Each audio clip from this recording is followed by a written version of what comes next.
5, 4, 3, 2, 1. Game on.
Romans 3, 21 to 24.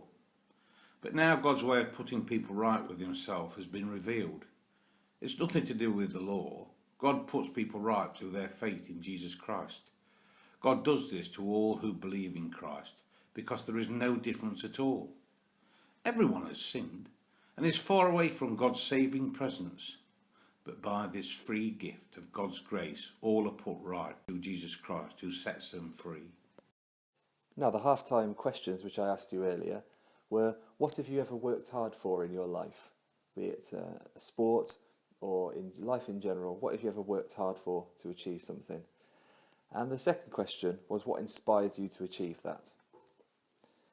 Now, of course, being a sports player can require real dedication and hard work at times. Staying fit, training sessions, early nights, early starts, restrained diet. If you've played sport at amateur level, you've experienced these things at different times.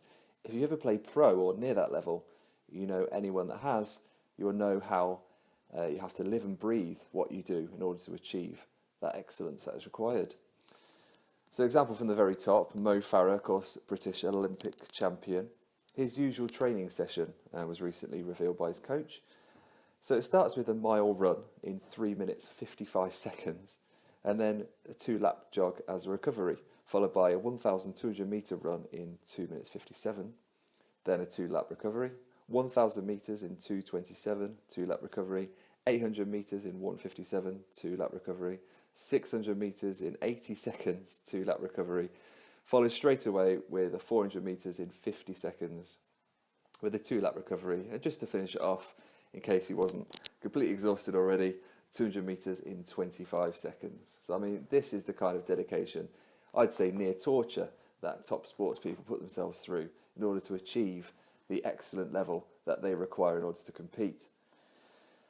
So that's an example for the top, but even as a fan, long round trips and spiralling costs of following your team nowadays requires enormous dedication. Carlisle United fans, for example, meet at 10 a.m. on a Tuesday for the evening kick-off away at Plymouth Argyle.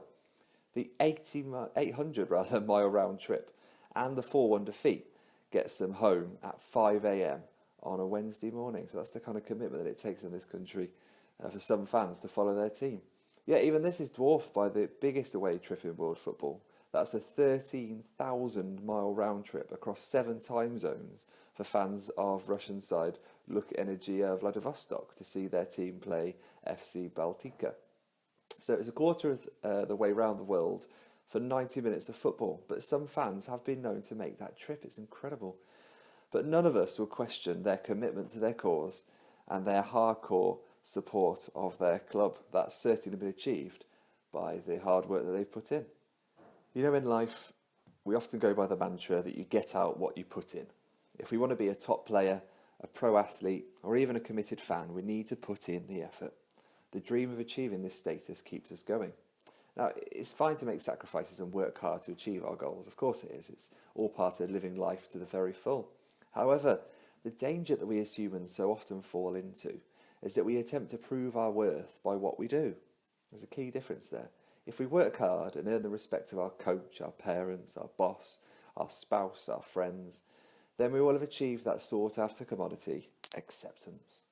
If we win that tournament, if we get that promotion, if we own that car, if we appear successful, then we will have made the grade in the eyes of the world and the eyes of ourselves. The world around us can become a giant hamster wheel for most of our inhabitants. Every human will make something their goal or their God. Now you might say that you have no God, but listen to this quote. This is an atheist novelist, David Foster Wallace, and he said this: "There's actually no such thing as atheism. There's no such thing as not worshipping. Everybody worships.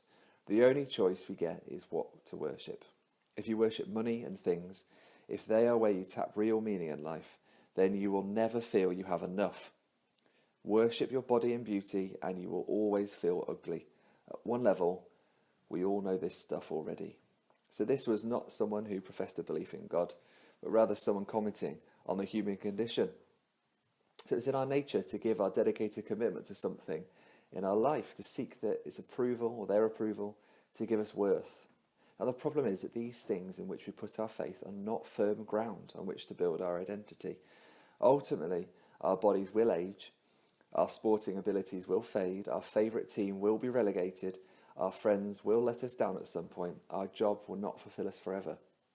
Now, even our families, which so many people attach such worth to, which is fantastic, but even our families will not always be there. And when they are, they won't always offer what we wish they did sometimes. No matter how much time and effort we give to something or someone, we can't rely on it to sustain us and give us meaning and worth forever. Now, religion, it offers a step in the right direction, doesn't it? It puts our hope in an infinite being that will sustain us eternally instead of material things which we know won't. But the dynamic of all major world religions creates a further problem. You see, all other religions, other than Christianity, are based on the idea of working in order to reach God. If you look at religion, you notice that the faithful believer follows the laws of their God to achieve acceptance in their eyes. So they pray, they study, they go on pilgrimage, they fast from things they might like to do otherwise, they do good works for people in order to sustain their relationship with that God and to gain acceptance and entry into heaven or Nirvana or reach enlightenment or whatever they choose to call it. At last week's Game On, Ben talked about how faith in Jesus is different to religion. Here we find this again. While religious people work piously hard to reach God, in Christianity, God reaches down to us. Religion is man seeking God. Christianity is God seeking man. Now, wait a second, you might say. That's all very well, but Christians are always known for doing good things, or at least trying to, aren't they? But the verse we looked at earlier offers a key difference. The key difference is that Christians do not gain acceptance by God through keeping the law, but instead are offered acceptance, freedom, and life to the full by knowing God personally through the gift of Jesus Christ, God's Son. Christians know they mess up often in their lives, but God accepts and loves them as they are. All we have to do to access this amazing gift is to accept it. Unlike other man-made religions, nothing you can do can make God love you less, and nothing you can do can make God love you any more. The affections of a perfect God for an imperfect human race is not earned by what we do, not due to us for being good and keeping rules throughout our life, not a result of working hard. Instead, it is an outrageous, undeserved gift, independent of what we do with our lives.